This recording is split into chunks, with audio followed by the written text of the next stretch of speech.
ang Espiritu ng katotohanan, no, na ipinangako ni Jesus sa kanyang mga alagad. No?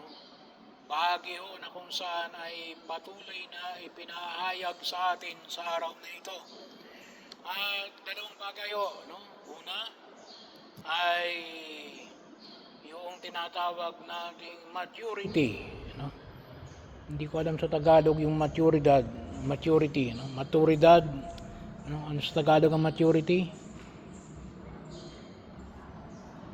Pagkakatanda, no? Or pagiging magulang, no? Kaya lang salitang magulang, ano, may two meaning, ano, ang salitang magulang, ano. So bahagi ho, no.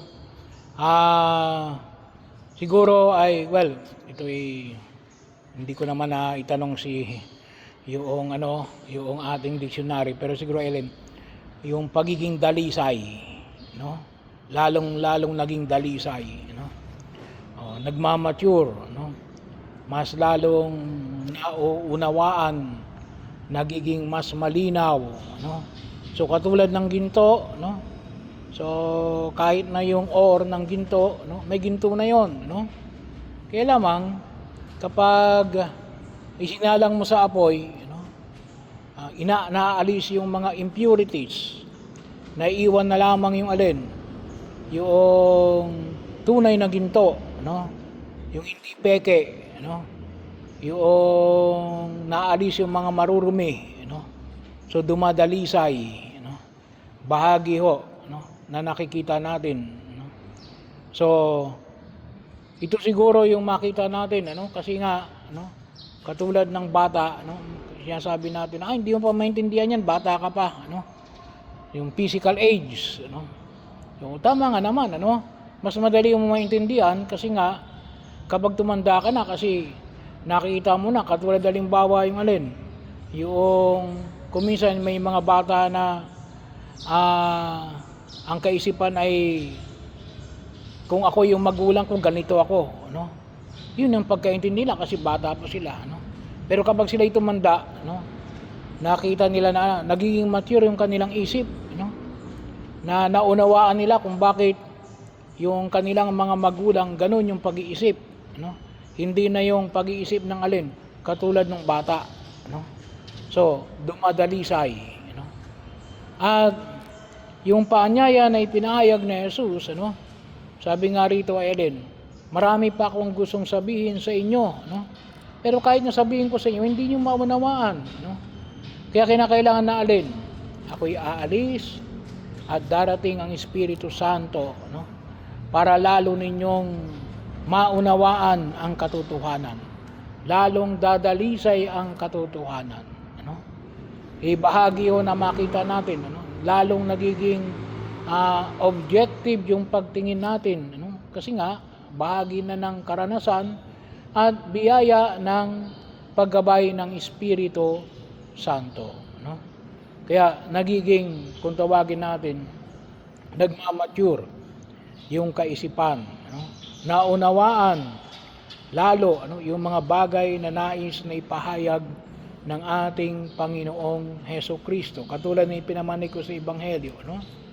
Pagdating ng Espiritu Santo, Espiritu ng katotohanan, tutulungan niya kayo upang maunawaan ninyo ang buong katotohanan, no? At bahagi na rito yung alin, yung misteryo ng pagliligtas ng Diyos, no?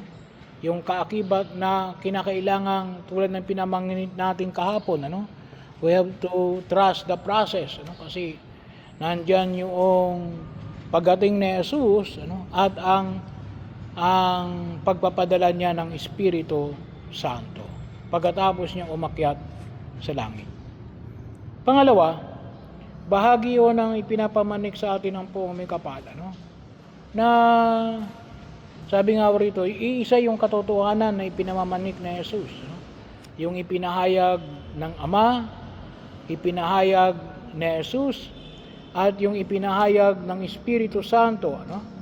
Sabi niya nga po rito, alin, parangalan niya ako sapagkat sa akin nagmumula ang ipapahayag niya sa inyo.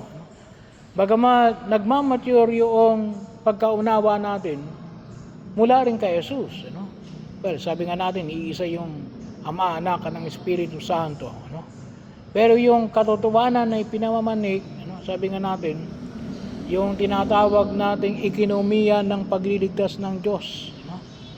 Yung kung tawagin natin ay yung higit na pagkaunawa, ano, ng katotohanan na ipinamamanik sa atin, no, sa daigdig na ginagalawan natin, ano.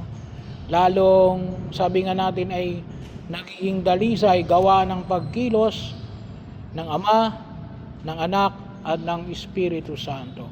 Kaya yung uri ng ating pagka-Diyos ay nakatutulong para mas maunawaan natin yung katotohanan, sapagkat kung tutusin, yung katotohanan ay nanggagaling sa ating Diyos, ano? Ama, Anak at ng Espiritu Santo.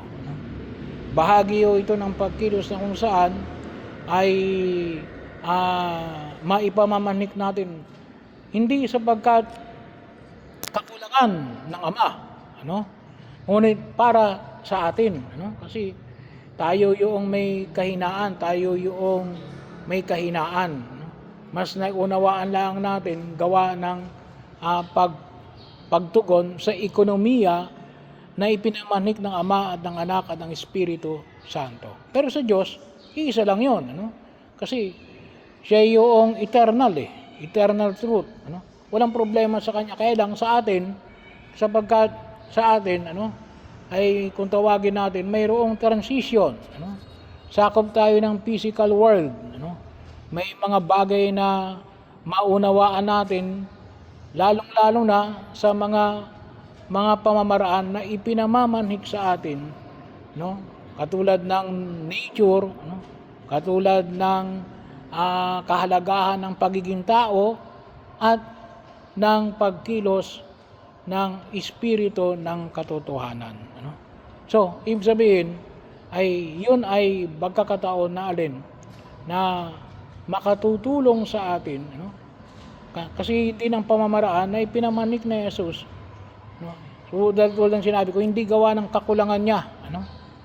Ngunit alin, gawa ng katatayuan natin na kinakailangan dumaan sa ganitong klase ng pagkakataon, gawa ng hindi natin kaagad makokomprehend, ano, yung eternal truths, sabagat hindi naman tayo pure spirit, ano. Kaya napakahalaga yung elemento ng katotohanan na ipinahayag ng Amang nanglilika, ng Panginoong Hesus na nagdulot ng kanyang pagliligtas sa pamagitan ng kanyang pagkamatay at muling pagkabuhay, at ng patuloy na paggabay ng Espiritu ng katotohanan.